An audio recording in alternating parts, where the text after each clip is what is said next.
in the game a long time. When you come into a new season, are you just as excited, just as pumped for the challenge as you always have been?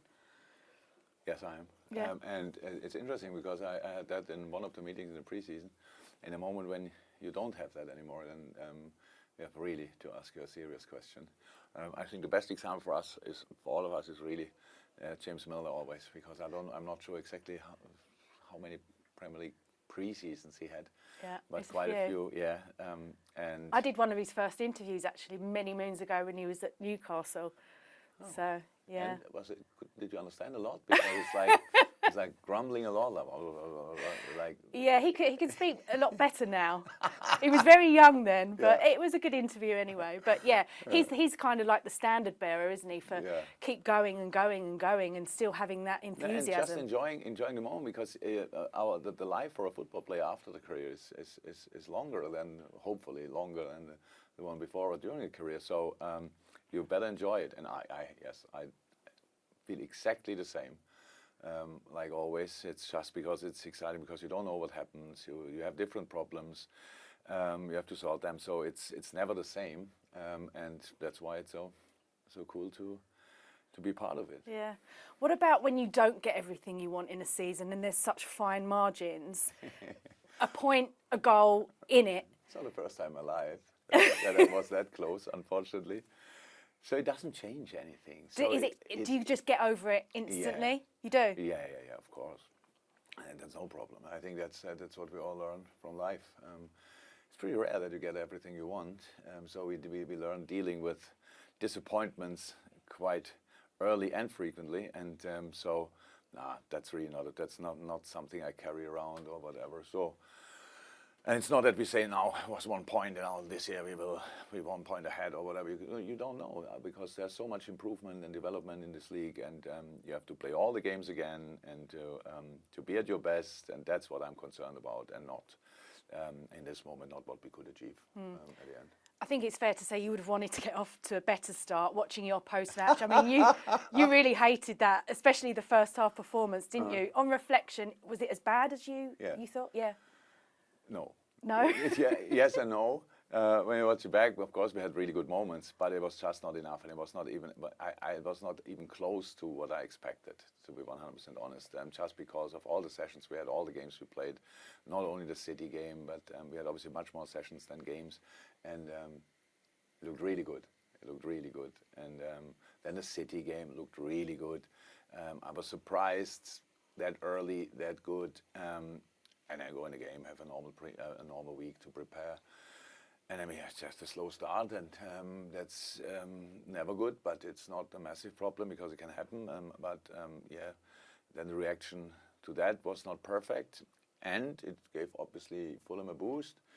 Each little ball they won, each situation they had, the crowd was there, and all these kind of things. That's how football works. That's why it's so important to be spot on from the beginning. And so no, I was not happy with that, but it was not that bad. We could have scored a few more goals, to be honest, and we could have won this game. That wouldn't have made the performance better. So that's why I said after the game, 1 point is all right. So it's a knock for us, and it felt not good. And from here we go. Yeah, you say 1 point is all right, but then looking at the bigger picture, when there's only 1 point in it, does it kind of makes that 1 point? You cannot start. So, I know. It seems mad to say, but when you get to the end, that point is so precious. But that would mean we have to win absolutely all the games. You might have to this season. Yeah. So then we have already no chance anymore. So no, that's not how it goes, and that makes no sense. That's not dealing with the situation. That's getting desperate, getting crazy about a situation. When you lose the league because of 1 point, and you start a league with 1 point. And you, in that moment, turn crazy, and you have no chance. So we have to be cool, and we have to be calm. And we could have got the points against City last year when we played them, for example, and we didn't. So we shared points, which is okay.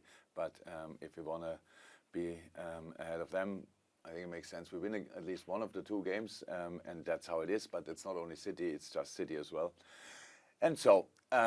Again, it still doesn't feel great, to be honest, this Fulham game, when we now talk about it. It's not that I think it's history, because it is past, but it's not that far ago. And because you have to learn from that as well. Oh, definitely. And our situation is already different again. And now Crystal Palace lost the first game with quite a good performance. We faced Arsenal in a crazy first 20 minutes. Arsenal was the opposite to our start pretty much, but then it settled and Crystal Palace came in the game. So I think they can take a lot of positives out of that game as well. So they will be good, and we have to be very good. When you look at positives, I know you've got your injury issues as well, which must be a concern for you, but you do have players who can come in and perform. Harvey Elliott was instrumental in one of the goals at the weekend, and showing why he's been given another new contract. He must be an exciting player for you to use. Yeah. So look, as long as you have 11 players, we've had situations where we didn't have 11 players for the right position like 2 years ago. So but as long as you have 11 players, then we have only good players. That's how it is, and Harvey is one of them, and he's a fantastic boy and desperate to play and ready to play and all these kind of things. We have Fabio, who played now always when he came on one line up front as a winger, but he can play midfield as well. So all these kind of things, we have solutions, but it's just for the amount of games which will come up, the injuries are then the problem. So because you cannot expect that you get out of each Premier League game and nothing happened. Yeah. So that's a bit the problem, but the options we had at Fulham were absolutely fine. They came on, they had a real impact. Not only Harvey, obviously Millie had a massive impact, and Darwin, of course. So and Fabio didn't play that long, but he was really good as well. So that's all fine, but that was the game at Fulham. So and now we have to play Crystal Palace, and we will see which time we have. I think Naby will be back now after he was ill. And maybe Costas can be back at least in training today, and then if tomorrow, then he should be ready as well. So we get options back, but we need them as well. I'm not going to ask you about transfers because you're not going to tell me who you're bringing in. But when you've got a bit of an older side, maybe. Thank you on average, very I mean much. That's a factual thing. I mean, I feel it's a bit rich coming from me talking about older people, but.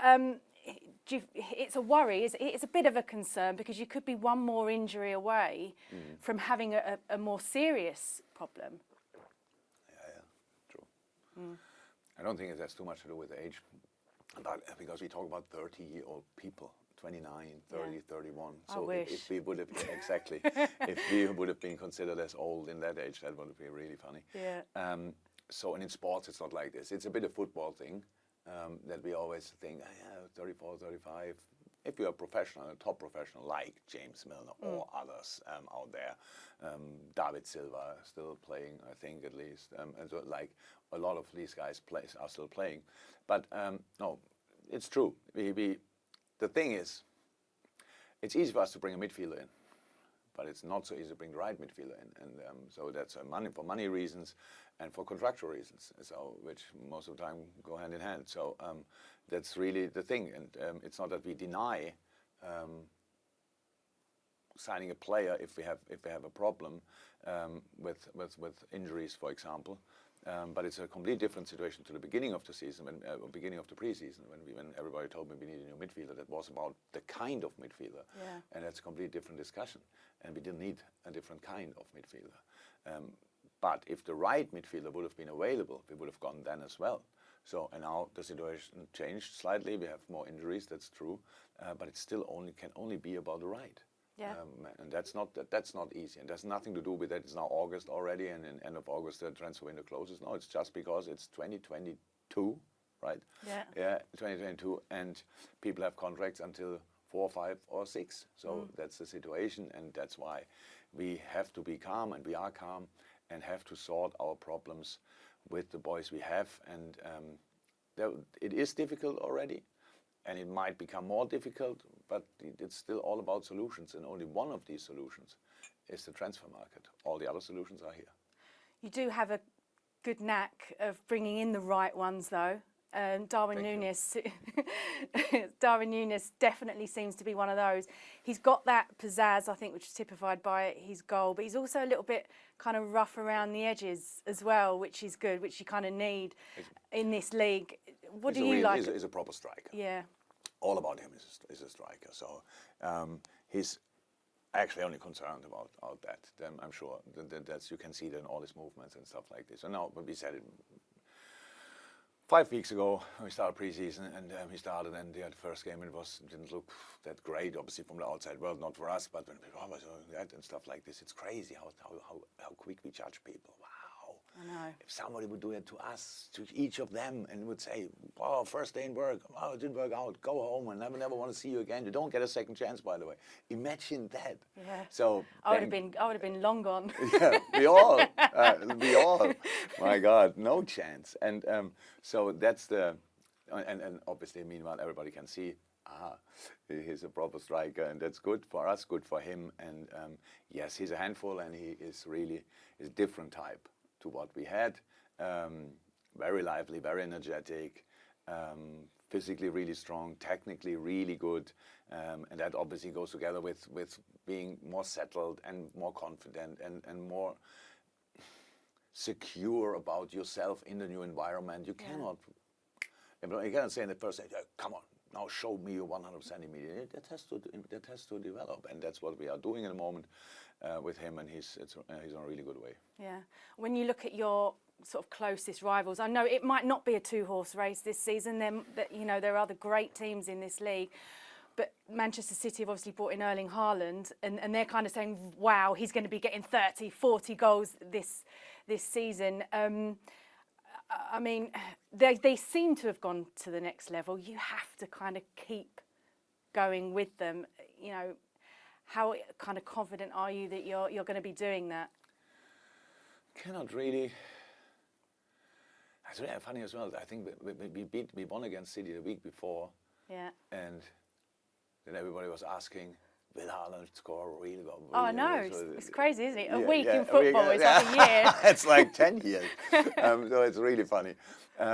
It's not so important if he can go wherever together with Man City. It's more important that we can reach the same level and go from there, like last year or the last years, and go from there and try to improve. And that's what we are really working on. And I saw a lot of things in the City game, especially where this was obvious for me, which felt really good.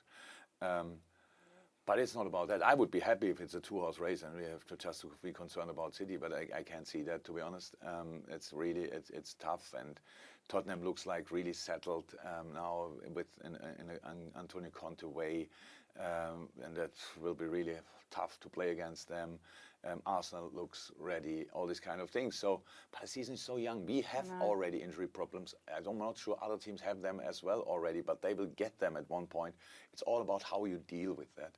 And so we just have to win football games. And around about, I'm not sure, but probably 1 million ways to win a football game. We only have to find one. So that should be possible, and that's what we try.